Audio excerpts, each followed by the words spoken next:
Assalamualaikum warahmatullahi wabarakatuh. Saya Siti Yohana, NIM 2130302056. Di sini saya akan membacakan sambungan dari teori komunikasi massa yang materi ke-8. Dan sekarang ini materi teori komunikasi massa yang ke-9. Baik, di sini ada spiral of silence theory, di mana pengertian spiral of silence adalah salah satu bagian dari teori komunikasi massa yang secara bahasa arti dari spiral adalah lingkaran atau perputaran, dan silence bermaknakan diam atau sunyi.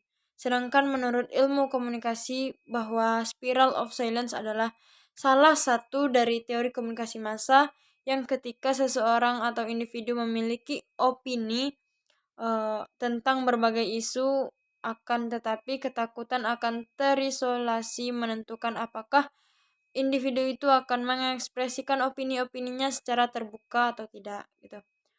Untuk meminimalkan kemungkinan terisolasi, individu-individu itu kemudian akan mencari dukungan bagi opini mereka dari lingkarannya, terutama dari media massa. Dengan demikian, posisi yang tadinya minoritas bisa berkembang menjadi lebih mendekati mayoritas gitu. Jadi yang minoritas menjadi mayoritas gitu. Karena mereka sudah mendapatkan dukungan tadi. Namun selama dukungan tidak diperoleh atau dianggap tidak memadai, mereka akan tetap merasa sebagai minoritas dan akan terus memilih untuk mencari jalan aman dengan menyembunyikan opininya gitu. Yang itu tadi spiral of silence theory. Dan yang kedua yaitu technological determinism theory.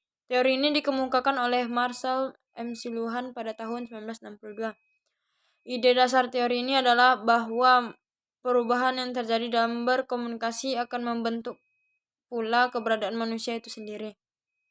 Teknologi tersebut membentuk bagaimana cara individu tersebut berpikir, berperilaku dari masyarakat dalam masyarakat, dan teknologi tersebut mengarahkan manusia untuk bergerak dari satu teknologi ke teknologi yang lain gitu.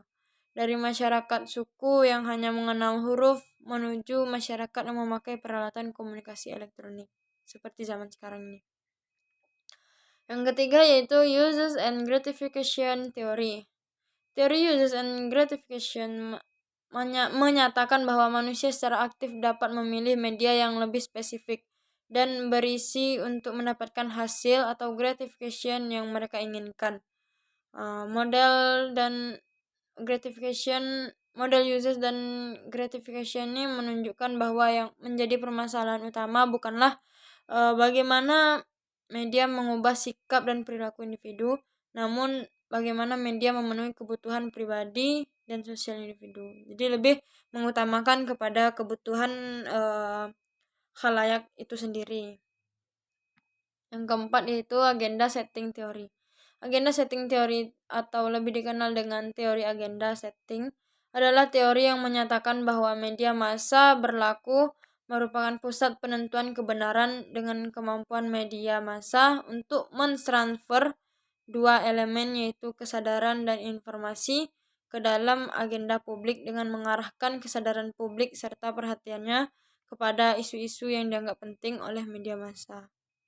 Itu agenda setting. Yang terakhir kemudian yaitu media critical theory. Teori media kritis berangkat dari cara melihat realitas dalam mengasumsikan bahwa selalu saja ada struktur sosial yang tidak adil. Teori media kritis berhubungan dengan berbagai topik yang relevan, termasuk bahasa, struktur organisasi, hubungan interpersonal, dan media. Gitu. Oke, materi ke-9 itu tadi. Saya Siti Yohana. Assalamualaikum warahmatullahi wabarakatuh.